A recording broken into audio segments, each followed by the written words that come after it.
They are not soulmates. They are not twin flames. They are not spiritually chosen opposites. They are two nervous systems, locking into each other's wounds. And that's why they can't let go. The avoidant feels understood, without being fully exposed. The empath feels needed, without being fully chosen. It feels profound. It feels cosmic. It feels rare. But what you're actually witnessing is a perfectly matched survival pattern. And survival patterns bond harder than compatibility ever will. Because when attachment wounds recognize each other, the chemistry is instant. The empath senses distance and moves closer. The avoidant senses closeness and pulls back. And that pull tension creates intensity. Intensity is mistaken for depth, but intensity is often just dysregulation. This is why breaking up feels impossible. Not because it was healthy, not because it was aligned, but because both identities were being unconsciously reinforced. The empath's identity says, I am the one who understands. I am the one who stays. I am the one who heals. The avoidance identity says, I am independent. I am self-contained. I don't need anyone. Put them together, and you don't get balance. You get a loop. The empath overfunctions. The avoidant underexpresses. The empath chases connection. The avoidant protects autonomy. And both feel validated in their roles. That validation is addictive because identity reinforcement feels like love, but it's not love. It's familiarity. Familiarity to childhood dynamics. Familiarity to emotional roles. Familiarity to nervous system states. The empath often grew up reading the room, regulating others, earning safety through emotional labor. The avoidant often grew up minimizing needs, self-soothing alone, earning safety through independence. So when they meet, it feels like destiny, because each person's strategy fits the other's wound. The empath says, I'll move closer when you retreat. The avoidant says, I'll stay as long as you don't trap me. At first, this feels magnetic.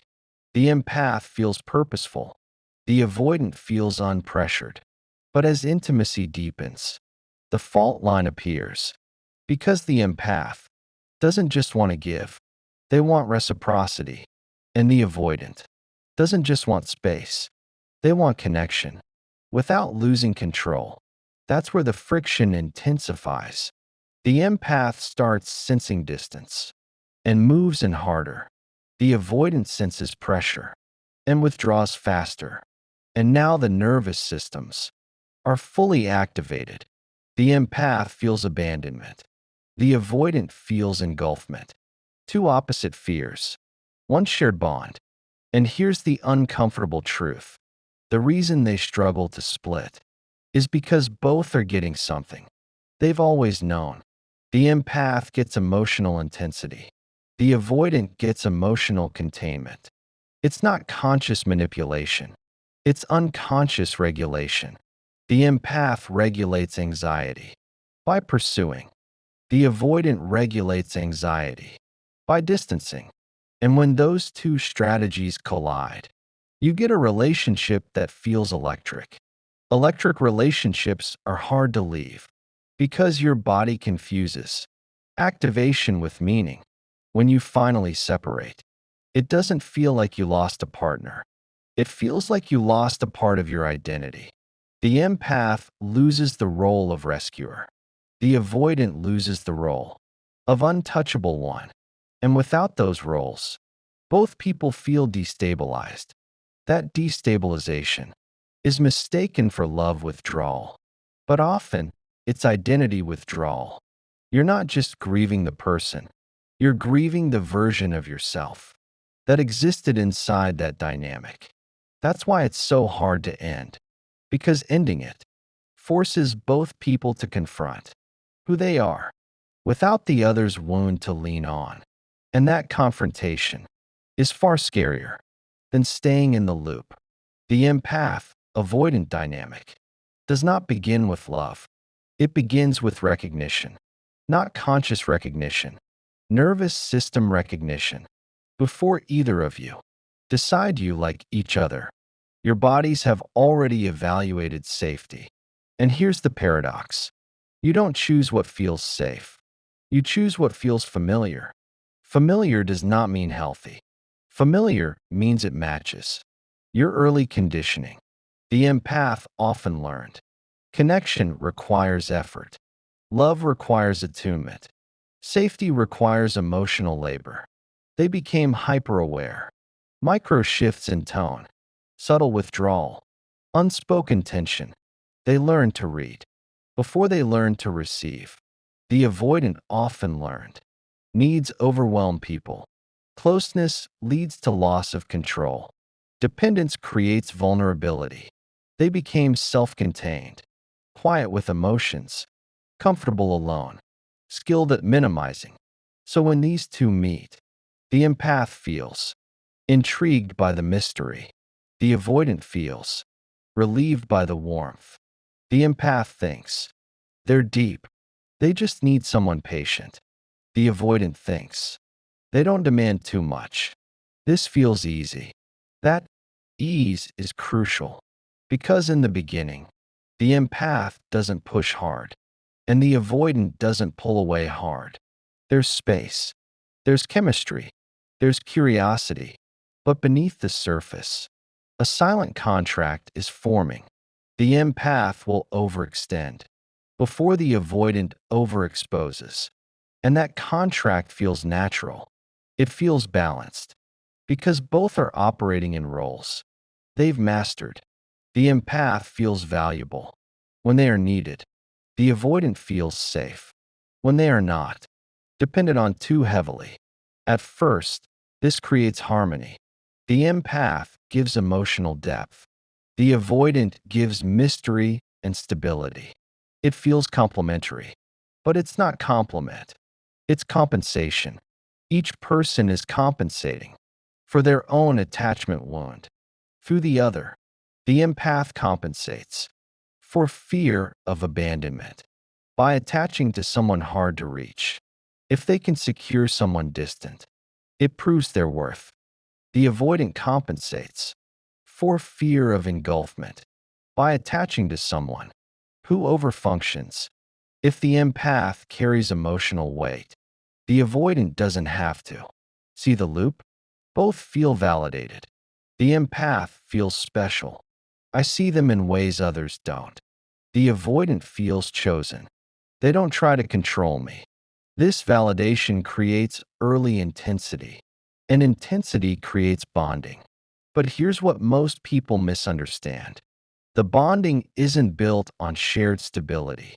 It's built on activated polarity. The empath's anxiety hums quietly. The avoidance distancing hums quietly. Neither is loud yet, but both are active. And activation is stimulating. That stimulation feels like chemistry. Your heart races more. You think about them more. You analyze more. Your nervous system is alert. Alertness is misinterpreted as depth, but calm attachment feels different. Calm attachment doesn't spike you. It steadies you. The empath avoidant pairing spikes, and spikes are addictive because unpredictability creates intermittent reinforcement. Sometimes the avoidant is warm. Sometimes they are distant. The empath never fully knows which version they'll get. That uncertainty strengthens attachment, not weakens it. It's the same principle. That makes variable reward systems addictive. When connection feels inconsistent, you chase it harder. And the more the empath chases, the more the avoidant regulates by retreating. Now both nervous systems are fully engaged. The empath's system says, move closer or you'll lose them. The avoidance system says, create space or you'll lose yourself. Neither is wrong. Both are protecting, but protection on both sides prevents secure intimacy. And here's the deeper layer. Both individuals feel seen, but not truly known. The empath sees the avoidance potential. The avoidant sees the empath as devotion. But potential is not presence, and devotion is not reciprocity. Over time, the empath begins to feel the imbalance. They give more. They initiate more. They process more. They sense more. And quietly, resentment forms.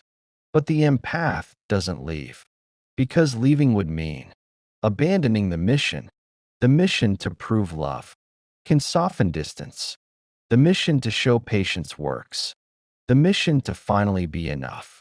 The avoidant also feels imbalance, but differently. They feel subtle pressure, subtle expectation, subtle emotional intensity building, and instead of articulating it, they withdraw further, not because they don't care, because they feel overwhelmed. So now both are scared. The empath is scared of loss. The avoidant is scared of engulfment. Fear on both sides intensifies attachment. This is why separation feels unbearable. Because you're not separating from calm love. You're separating from a dynamic that constantly activated your core wound. And your core wound became intertwined with that person. The empath's abandonment fear is tied to the avoidance distancing. The avoidance engulfment fear is tied to the empath's pursuit. Remove one person, and the other loses their mirror. Without the avoidant, the empath has to sit with their anxiety. Without someone to chase, without the empath, the avoidant has to sit with intimacy. Without someone to regulate it for them. That's destabilizing. And destabilization feels like longing. Longing feels like love. But sometimes longing is just withdrawal from familiar dysregulation. This is the part people don't want to hear. The empath doesn't just love the avoidant. They are activated by them. The avoidant doesn't just feel connected to the empath. They are stabilized by them. That stabilization and activation loop is powerful. And when something is powerful, the brain labels it significant. Significance becomes destiny. Destiny becomes narrative. We're different but perfect for each other. But opposites don't heal each other. By default, opposites either balance or trigger, and without secure capacity, they trigger. The empath cannot heal the avoidant. Through endurance, the avoidant cannot calm the empath. Through distance, both must expand internally, or the loop continues. And that's why breaking up feels impossible, because breaking up means the empath must learn to regulate without rescuing. The avoidant must learn to connect without retreating. That's real growth. And real growth is far more uncomfortable than staying in a familiar storm. The empath doesn't just fall in love. They interpret. They assign meaning. They search for depth. And when they meet an avoidant, distance looks mysterious. Silence looks wounded. Inconsistency looks complex. The empath thinks, I see what others don't. That belief is powerful because it creates purpose, and purpose feels sacred. This is where the soulmate illusion begins, not in compatibility. In projection, the empath projects hidden depth onto emotional unavailability. They mistake emotional restriction for emotional profundity. They think they feel deeply. They're just guarded. Sometimes that's true, but guarded and unavailable are not the same thing. The empath romanticizes the wall because climbing it proves devotion, and devotion is tied to identity. If I can reach the unreachable, I am special. If I can soften the distant, I am chosen. If I can stay when it's hard, I am irreplaceable. See the pattern? The relationship becomes a self-worth test, not a partnership. And the avoidant unconsciously reinforces this. They don't flood with reassurance. They don't over-explain feelings. They don't overcommit emotionally. So when they offer small moments of warmth, it feels huge. A vulnerable sentence, a deep look, a rare confession. For a securely attached person, that's normal pacing. For an empath, it feels earned. And what you earn feels valuable. Intermittent closeness creates attachment intensity because the brain says, this is rare. Protect it. The empath confuses relief with intimacy. Relief that the avoidant came back. Relief that they opened up. Relief that they didn't disappear. Relief is not love. Relief is nervous system stabilization. But when you've been activated for days, relief feels euphoric. That euphoria gets labeled. This is deep. This is different. This is once in a lifetime. Now layer in spiritual language. We're opposites. We balance each other. We trigger each other. Because we're meant to grow. Growth becomes justification. Pain becomes transformation. Chaos becomes chemistry. And the empath tolerates more, waits longer, explains more, overextends more, because they believe the struggle is part of the story. But healthy love does not require constant decoding. It does not require proving. It does not require earning access. It does not feel like a puzzle you must solve to deserve warmth. The empath's greatest strength becomes their vulnerability. They can see potential so clearly that they ignore patterns. They can feel nuance so deeply that they override red flags. They sense the avoidance fear, and instead of stepping back, they step closer. Compassion replaces boundaries. Understanding replaces standards. Patience replaces reciprocity. And slowly, their entire emotional system organizes around the avoidant. That's not soulmate energy. That's attachment activation. And the more activated you are, the harder it is to leave. Because leaving feels like abandoning destiny. It feels like giving up on something rare. It feels like failing the mission. But sometimes, what feels rare is just familiar pain, wrapped in intensity. The empath believes, if I love correctly, they will open. The avoidant believes, if I'm not pressured, I will stay. Both wait, both hope, both feel misunderstood, and both secretly believe. The other holds the key. That belief keeps them bonded. Not compatibility, not shared stability. Belief. And beliefs are powerful. They can override evidence. They can silence intuition. They can prolong cycles. The empath doesn't stay because they're weak. They stay because they believe. They believe love heals. They believe patience transforms. They believe depth requires endurance.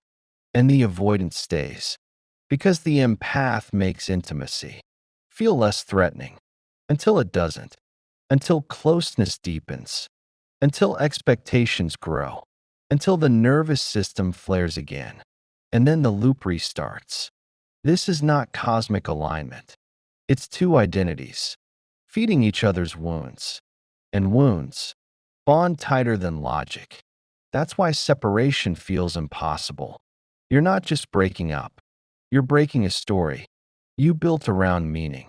And when meaning collapses, it feels like losing something divine. But sometimes, it's just losing a dynamic that kept your attachment system busy. Because when pursuit ends, the dynamic shifts. The avoidant is no longer regulating distance. Now they're facing emptiness. And emptiness is different from space. Space feels chosen. Emptiness feels exposed. This is why avoidants sometimes circle back, not because they love chaos, because the familiar dynamic felt stabilizing in its own way. The empath's presence anchored intimacy for them. The empath translated emotions, initiated repair, kept connection alive. Without that structure, the avoidant must generate intimacy internally. That's harder. So they miss the bond. But missing doesn't mean they suddenly gain capacity. And that's where the tragedy sits. Both people miss each other, but both are still operating from the same attachment blueprint. The empath misses the intensity.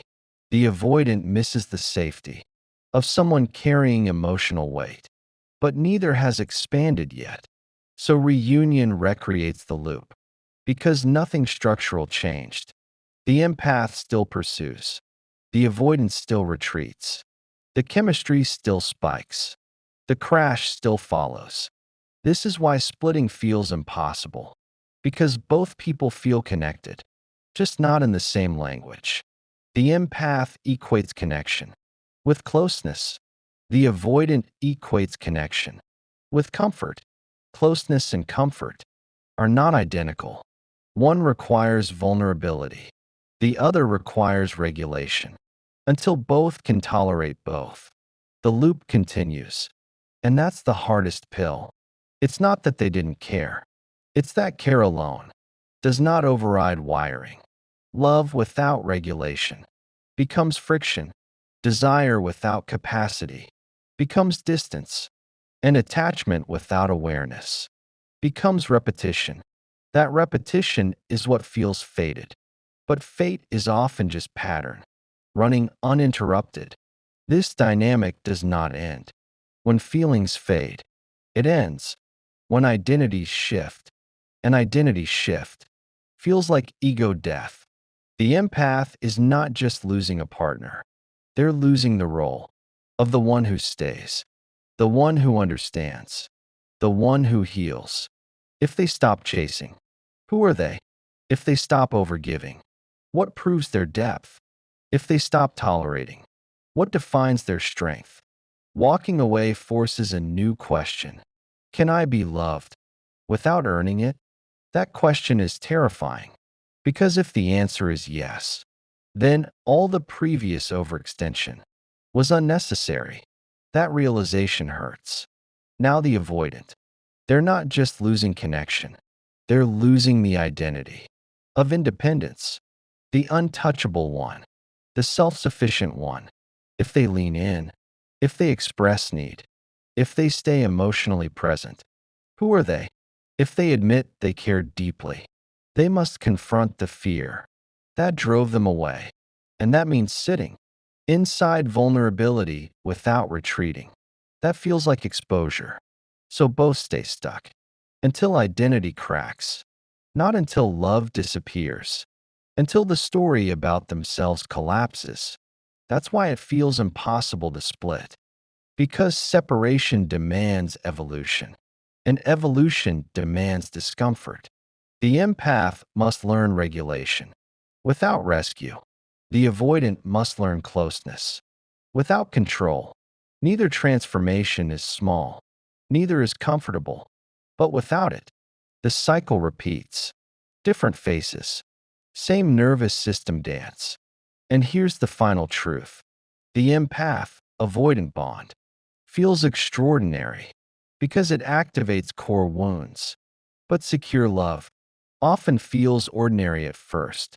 Calm, predictable, steady, no chasing, no dramatic withdrawals, no intensity spikes. And to a dysregulated system, calm can feel boring. But calm is not boring. Calm is safety without performance, safety without proving, safety without disappearing. That is what both were actually searching for. Not each other's wounds, but relief from their own. The relationship wasn't destiny. It was a mirror. And mirrors are powerful because they show us what we haven't healed. If you're still struggling to let someone like this go, ask yourself, am I grieving the person or the role I played? Am I missing them or the activation? Am I holding on to love or onto identity? Because once identity shifts, attachment loosens naturally, not through force, through growth. If this resonated, don't just watch and leave.